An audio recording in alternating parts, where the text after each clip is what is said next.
नमस्कार दोस्तों, मैं कुशाग्र जैन आप सभी का स्वागत करता हूँ। आज के अध्याय में हम देखेंगे प्रागैतिहासिक शैल चित्र।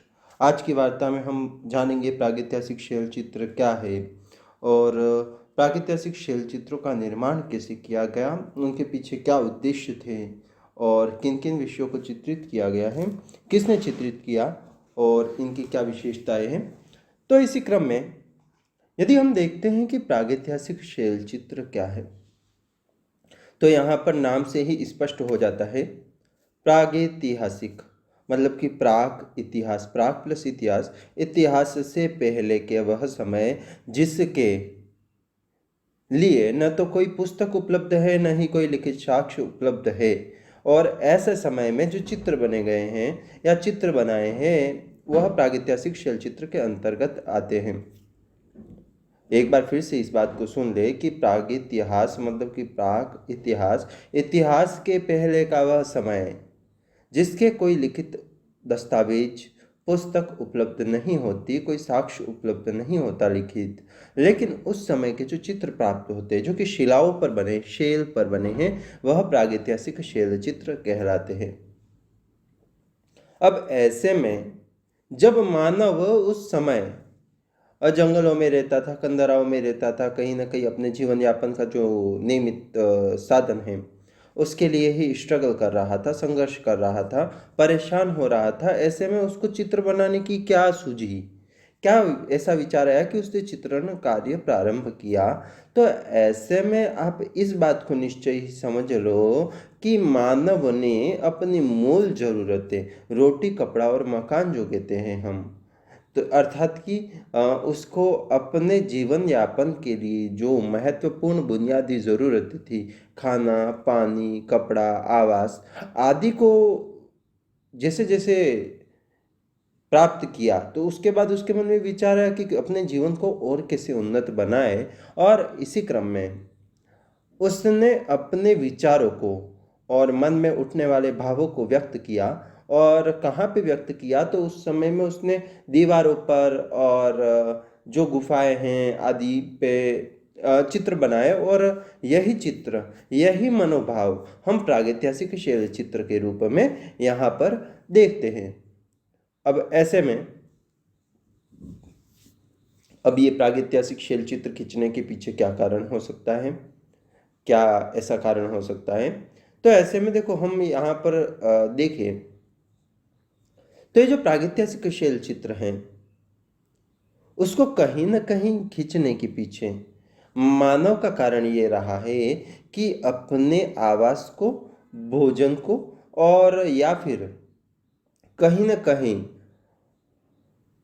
अन्य सुख सुविधाओं को अधिक उन्नत बनाना है, अधिक सौंदर्य बना युक्त बनाना है, अधिक रंगीन बनाना है। ऐसे में मूलतः अब भी विचार मानव का अपने घर को अधिक रंगीन, सुंदर, आकर्षक बनाने का रहा।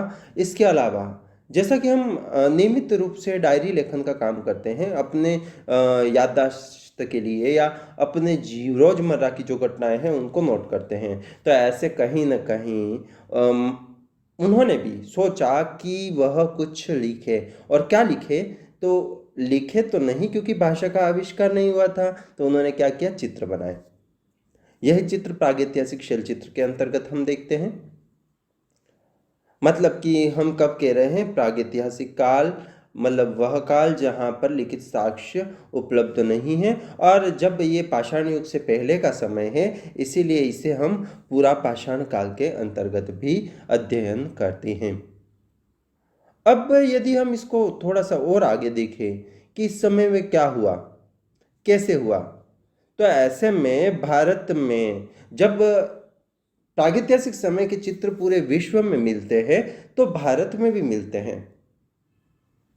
और इन चित्रों में अत्यंत सुंदरता देखने को मिलती है, साथ ही अनेक प्रकार की आकृतियाँ, जैसे मनुष्य की आकृतियाँ, दैनिक जीवन की गतिविधियाँ, वृत्त वर्ग आयत जैसी ज्यामितीय आकृतियाँ, या फिर विभिन्न प्रकार के चिन्ह, मतलब कि वह कहीं ना कहीं अंधविश्वासों की ओर भी हम देख सकते हैं। तो इस प्रकार के चिन्ह यहाँ पर देखने को मिलते हैं।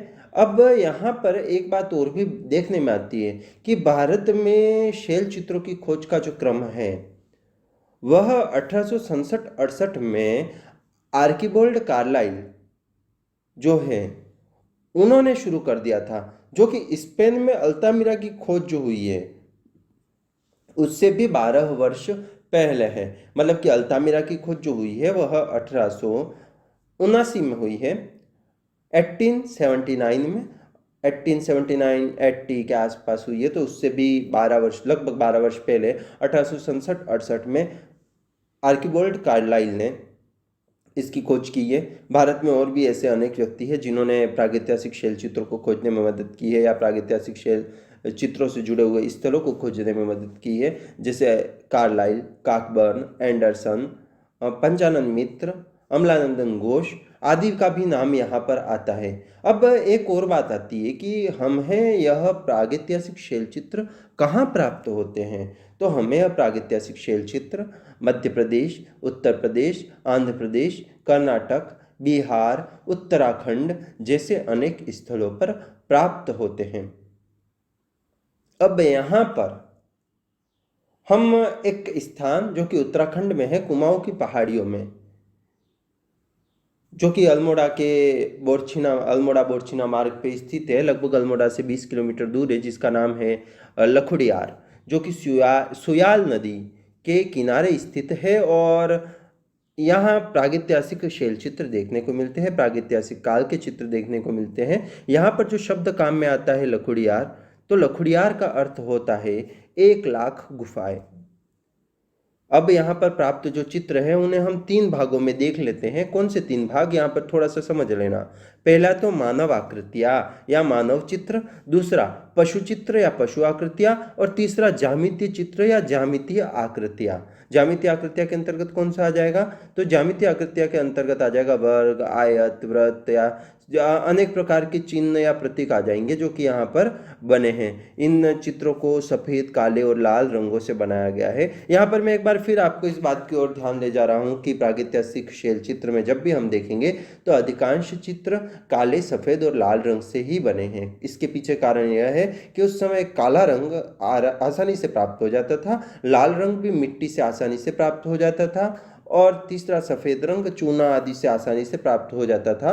तो इसीलिए इन्होंने सफ़ेद, काले और लाल रंगों का प्रयोग अधिकतम किया है। अब यहाँ पर ये जो आकृतियाँ है उसको देखो तो वो छड़ी के आकार की है। आप चित्र को देख पा रहे, इससे समझ पा रहे कि छड़ी के आकार की का अर्थ क्या कहना चाह रहा हूँ। आकृतियाँ वर्तमान में जैसा कि हम फोटो खींचते और आती ऐसी नहीं है, बल्कि छड़ी के आकार की है। मतलब कि ये चित्र है उसको देखे। उसके अलावा लंबा थूथन जानवर, मतलब कि एक हाथी बनाया गया है।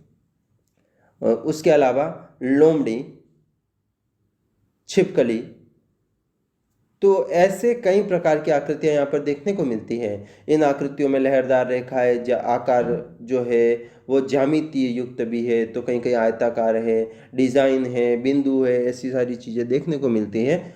इन चित्रों में कभी मानव को नाचते हुए दिखाया है, तो कहीं शिकार करते हुए दिखाया है। तो इस प्रकार की अनेक चीज़ें यहाँ पर देखने को मिलती है।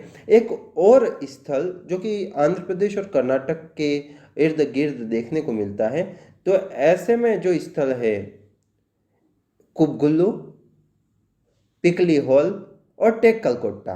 कुबगुल्लू, पिकली हॉल और टेक्कलकोट्टा, तो यहाँ पर भी चित्र देखने को मिलते हैं। यहाँ पर भी 3 प्रकार के चित्र है। पहला तो तीन प्रकार के चित्रों में क्या, तो सफ़ेद, लाल और काले रंग जो है, जो पहले कह रहे हैं, तो यहाँ पर चित्र जो है कुछ सफ़ेद रंग के हैं, कुछ लाल रंग के हैं, और कुछ में पृष्ठभूमि सफ़ेद या लाल है और उस पर चित्र बने हुए हैं। इस प्रकार के चित्र भी यहाँ पर देखने को मिलते हैं। यहाँ पर भी जो ऐतिहासिक काल है, प्रागैतिहासिक काल है, उसके बाद का काल और नवपाषाण काल, पूरा पाषाण काल, मध्य पाषाण काल और नवपाषाण काल, जो काल के 3 प्रकार है उससे जुड़े हुए चित्र देखने को मिलते हैं। इन चित्रों में सांड, हाथी, सांभर, चिंकारा, भेड़, बकरी, घोड़ा, शैलकृत मानव, त्रिशूल जैसी आकृतियां यहाँ पर देखने को मिल जाती है। एक बात ये भी देखने में आती है कि मानव भले ही जंगलों में रहता था, लेकिन वनस्पति का चित्र बहुत कम बनाया है। इसके अलावा कुबगुल्लू में एक चित्र देखने को मिलता है जिसमें बड़े बड़े अंगों वाले कामोद्दीत पुरुषों को स्त्रियों को भगाकर ले जाते हुए दिखाया गया है। मतलब कि कहीं ना कहीं पुरुषों स्त्रियों को ले जाने का प्रयास कर रहे हैं। यह स्वाभाविक आकर्षण जो कि है उसको भी बताने का प्रयास किया गया है। तो ये भी देखने को मिलता है। इसके अलावा अब जो हम स्थल देखेंगे उसमें से महत्वपूर्ण स्थल आएंगे मध्य प्रदेश और उत्तर प्रदेश के। मध्य प्रदेश में विंध्याचल की श्रृंखला और उत्तर प्रदेश में कैमूर की पहाड़ियों में कुछ स्थल आते हैं। वह भी पुरापाषाण काल, मध्य पाषाण काल और नवपाषाण काल से जुड़े हुए हैं। और ये चित्र जो है वो प्राकृतिक शैलाश्रय, मतलब कि ऐसी जगह जहाँ पर चारों ओर से पानी भी है, कहीं कहीं ना कहीं सारी सुविधाएं भी हैं और धूप भी आ रही है और इस तरीके का है। तो ऐसे में देखने को मिलते हैं। ऐसे में एक स्थल है जिसका नाम है भीमबेटका, जो कि एमपी में है, मध्य प्रदेश में है, और जो कि मध्य प्रदेश की राजधानी भोपाल से लगभग 45 किलोमीटर की दूरी पर स्थित है। और यहाँ पर 10 वर्ग किलोमीटर के क्षेत्रफल में 800 के आसपास गुफाएं हैं, जिसमें से 500 में चित्र देखने को मिलते हैं। इसके अतिरिक्त यदि हम भीमबेटका की बात करते हैं तो इसकी खोज 1957-58 में वीएस वाकणकर ने की थी। तो ये भी हमें याद रखना है, परीक्षा में पूछ सकते हैं कि भीमबेटका की खोज किसने की, तो वीएस वाकणकर ने। कब की? 1957-58 में। 1957-58 के आसपास वीएस वाकणकर ने निम्नलिखित में से कौन सी गुफाओं की खोज की, तो भीमबेटका की गुफा की खोज की। तो इस तरीके के चित्र जो है वह देखने में आएंगे। यहाँ पर भी हमें रोजमर्रा के जीवन के चित्र देखने को मिलते हैं, रोजमर्रा की घटना के चित्र देखने को मिलते हैं। शिकार, नृत्य, संगीत, हाथी घोड़ों की सवारी, जानवरों की लड़ाई, शहद इकट्ठा करना आदि सभी जो चित्र हैं वो यहाँ पर हमें देखने को मिलते हैं। भीमबेटका की यदि कला में हम देखें तो यहाँ पर भी एक बात देखने को आती है। पहला कि यहाँ के चित्र जो है वो तीनों युग के हैं, पुरापाषाण काल के हैं, मध्य पाषाण काल के हैं, नवपाषाण काल के हैं, और बाद के जो काल है तो उनके भी ये ताम्रपाषाण काल, लोहपाषाण काल जैसे जो काल है उस समय के चित्र भी यहाँ पर देखने को मिलते हैं। इसके अलावा यहाँ पर जो चित्र है उसमें ज्यामितीय आकृतियों का अंकन भी देखने को मिलता है। और इसके अलावा एक और बात यहाँ पर देखने को मिलती है, जो है चित्र जो है वो अनेक स्तरों में बने हुए, मतलब कि पहले कोई दीवार पर एक चित्र बना हुआ है, उसी दीवार पर फिर से बाद में कोई चित्र बना दिया गया। इस तरीके से एक के बाद एक चित्र एक के ऊपर एक बने हुए हैं। इस प्रकार के चित्र यहाँ पर देखने को मिलते हैं। तो यहाँ पर सारे चित्र हमको याद रखने हैं, जैसे कि हाथी, घोड़ा, सांड, शेर, सुअर, चीता, गेंडा, मेढक आदि जो मतलब मानव अपने आसपास देख रहा है। मान लो हमको ये ध्यान रखना है कि जिस जानवर को मानव ने नहीं देखा उसे नहीं बनाया, जिसको देखा उसको बनाया। तो ये यहाँ पर देखने को मिलता है। इसके अलावा मनुष्य को दैनिक जीवन की घटनाओं में बच्चों को भागते दौड़ते हुए, उछलते कूदते हुए, खेलते हुए जैसे चित्र भी यहाँ पर बनाए गए हैं। तो इसके अलावा खाना इकट्ठा करते हुए आदि चित्र भी यहाँ पर देखने को मिलते हैं।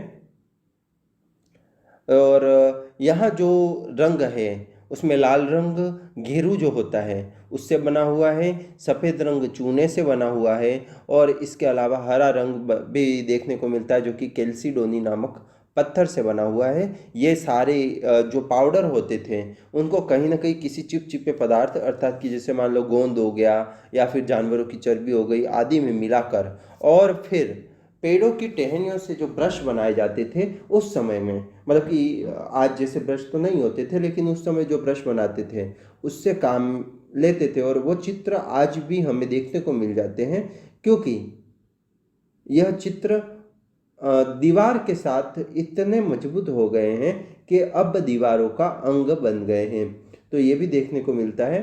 इस प्रकार जो चित्र यहाँ पर देखने को मिलते हैं ये बहुत ही आकर्षक हैं। यहाँ पर शिकार का नृत्य, शिकार का दृश्य, नृत्य का दृश्य जैसे चित्र भी देखने को मिलते हैं।